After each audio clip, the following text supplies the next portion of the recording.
Husker Nation, do I have your permission to tell you the truth? It's messy. Time to clean up. You are Locked On Huskers, your daily podcast on the Nebraska Cornhuskers, part of the Locked On Podcast Network, your team every day. Hey everybody, Husker Nation, it's DP Derrick, 97 Ticket, Lincoln, America, as we bring to you Locked On Huskers, Locked On Go Big Red, your first stop, first watch, first listen, each and every single day. We greatly appreciate it. And the folks from Locked On Sports who allowed us to do this each and every day. I want to thank the folks from BetOnline. The most odds, the best odds, the best props, the best. I'm not a betting guy, but I pay attention to the numbers. And it is consistent in that they give you the most opportunity to be involved in the game. Of course, this is BetOnline, where the game begins. Lots of numbers to play into it. Of course, Nebraska this week, 13-point underdog at home against Wisconsin, and a Wisconsin team that is 5-5. This is not your big brother's Wisconsin football team. This is not the cower in the back. We're just going to maul. We're going to play this game in a phone booth, and we're just going to maul you, Wisconsin football team. This is a team that's coming in stinging from the loss to an Iowa team that, quite frankly, they have more talent than and had opportunities within the game. There's lots to talk about when it comes to Wisconsin. But as we go through this podcast, we'll start with the business at home. And I like to start conversations with the question because it allows us to have an honest conversation. Do I have your permission to tell you the truth? And in watching this Nebraska team in Ann Arbor, a couple of things in play. And let's be totally honest. Defensively, they battled. They put themselves in a situation to give this team an opportunity to compete against the number 3 team in the country. Now, let's be clear. This is not the typical Michigan team that they faced. This is the number 3 team, a team that has a legitimate shot to win the Big Ten Conference and to actually advance and win a game in the tournament, in the playoffs for football. That's how good this Michigan team is. This is how good this team is offensively and what they put in play.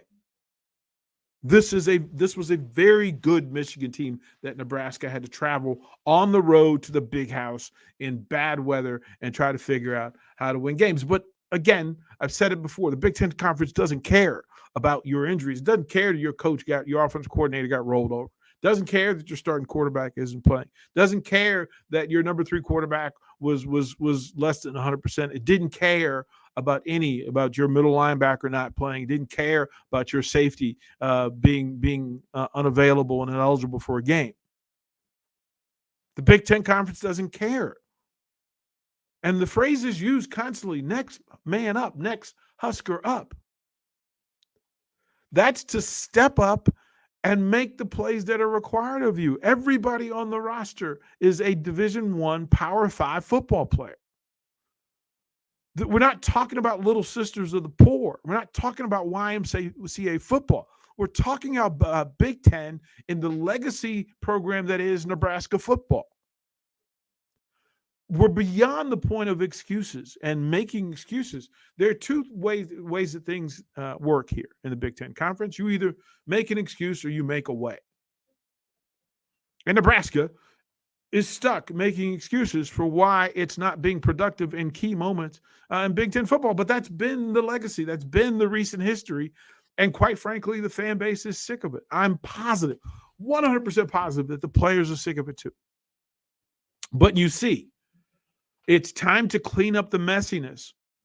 It's time to remove the base level mistakes that a great team can't coexist with, a good team avoids, and a bad team lives and gets their mail at. If you want to identify what's happening, basic things to shoot yourself in the foot when, quite frankly, you've already got a broken foot. You can't continue to do these things and make excuses. You're a Power 5 football player. And I know it matters more to the players and coaches than it does the fans. Why? Again, they're leaving body parts all over the fields, strewn across the Big Ten Conference, right? Body parts, injuries along the way. They make the personal sacrifices in their personal life. They make the sacrifices to go and put in the work. They sacrifice and put in time for film study. They sacrifice and don't live the normal college life that everybody else is living because they don't have the time. But it's time now to clean up and redirect what this program and this team is about. Listen, whoever is there puts in work as though they're going to be in charge and in control one day. From the coaching staff, that's how it works. From the players, that's how it works. If you're the number 2 quarterback, you prepare as though you are the starter and that you're going to be called upon to play at the highest level possible and necessary. There is no excuse for that. There's no justification for not being prepared. But that also lies on a coaching staff that has to know the strengths of their players, of those backup players. They're the backup player for a reason. That there's something known that is insufficient compared to the person in front of them. And we've talked about Casey Thompson and what he brings to the team and why we got excited about him being the Husker quarterback. But it's become obvious that Casey Thompson is the most important, most valuable player on this team because with his presence, he changes what the team looks like, plays like, and does productively. To say that since he was out that there were 8 first downs, that you're only putting up, limited number of points, that the most talented offensive player that you have, productivity has dropped 90% since Casey Thompson was out. And the ability for this team to be productive in the Big Ten relies firmly on the first team, the first space, the first group that we talked about in week 1 of this podcast. That the offensive line has to play at Big Ten level in order for this team to be successful. And that's in the run game, the passing game, it doesn't matter. There are no excuses. It's their job. They are called the protectors. And it's their job to protect the most important asset on the team, which is this quarterback. And in this program and on this team, it's Casey Thompson. And to play games without him means that we have failed in protecting him. Why is it important? It shows in the numbers. Their inability to put points on the board in crucial situations, to move the chains, to put the defense on the sideline and allow them to stay there for minutes, and actually to change the energy of the games themselves. It's time. We hope that changes. But here comes Wisconsin, and they're angry, borderline pissed. 5-5 they come in. There's no fear factor involved, and it's certainly not allowed. Nebraska will have the opportunity, once again, to right the ship by beating a team and a program that they have not had recent success against, and they're catching them at the right time for Wisconsin. It may not be the right time for Nebraska, but guess what? It's never the right time, but there's still no excuse. We'll go to break. When we come back, we'll talk about this matchup, what happened in Ann Arbor, and then this matchup with a Wisconsin team that has its own coaching issues and has its own personnel issue. But we'll talk about that when we come back.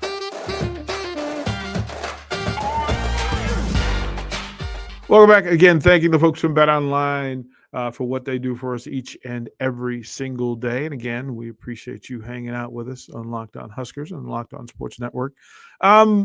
Props, lines, it's where the game begins because they set the tone and the standard for it on a week where Ohio State will be a 27.5-point favorite over Maryland. Maryland's got some questions. Mike Loxley and that team has to regroup and redirect as well. Penn State with a 19-point favorite over Rutgers. It'll be an interesting week. Of course, the numbers that Husker fans care about, 13 points at home against Wisconsin. It's not the 30 31 that it was in Ann Arbor on the road against the number 3 team in the country, but it is a statement being made. And I'll ask you in the comments, do you think that 13 points, are you on the side where you think Nebraska can close that gap, maybe even get a win? Do you think that Wisconsin runs away with it? And then tell me why. Go ahead and put them in the comments. Please go ahead and do that. And then, of course, while we do that, go ahead, like, share, subscribe. Make sure that you are a part of this on a day-by-day basis as we bring you this content and conversation. Issue one for me, in a game at Memorial Stadium Saturday, 11 o'clock kickoff, it's going to be cold. It's familiar. Nebraska fans, Nebraska teams, the program, they know how to play cold games in November in Lincoln. There's no surprise about that. Wisconsin knows what it's like to play cold games in November in the Big Ten, whether at Camp Randall or on the road in the Big Ten. It's a part of it. It just gets cold, and you got to figure out a way. But in those games, the team that's victorious is the team that manages the basic stuff best. Do the basic stuff best.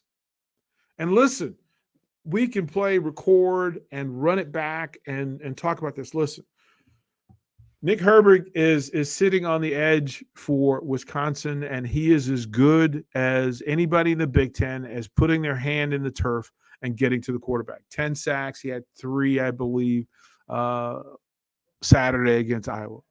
He is a problem on the edge. And Nebraska, look, both tackles have had issues. They'll move him around. They'll put him in different spots, let him advance and get off. They take any other responsibility off of him, and they allow him to track down quarterbacks in football. So the offensive line on the edge and you boundary setters, I don't care if you have to help, but figure out a way to get this dude. And listen, the best way to attack a defense that has an edge setter who likes to get upfield and turn the corner is to run off tackle. Nebraska, Mark Whipple, Anthony Grant. We can read this thing to death. Now, they're exceptional in their front six and Wisconsin's ability to still defend the run in that. Look, they take great angles. They are a bit nasty in the interior, violent almost. They take gaps. They control those gaps. They take an opportunity. The linebackers fit and fill.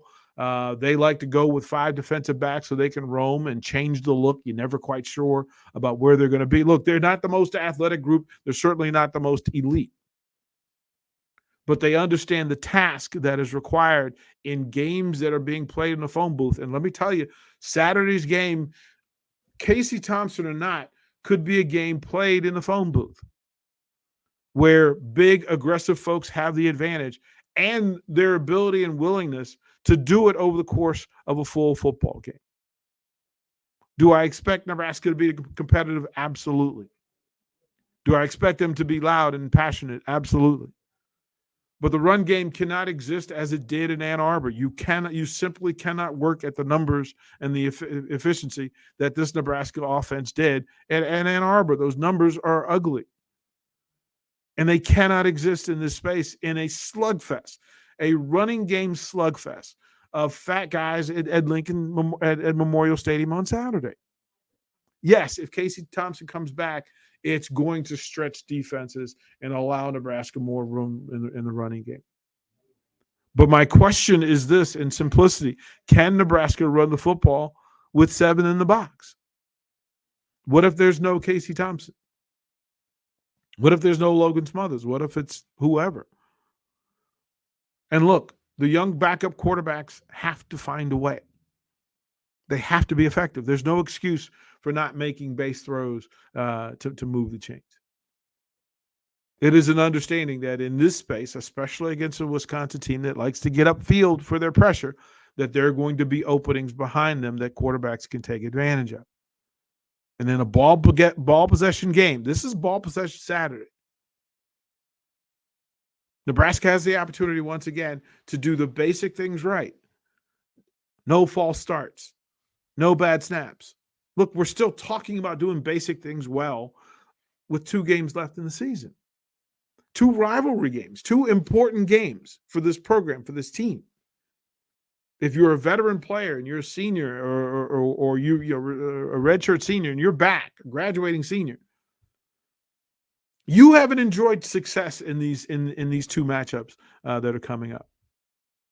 And a lot of fans have said, well, let's just get through it and get to the next. No. That's not how this works, and nor should it be. Nebraska's task is simple.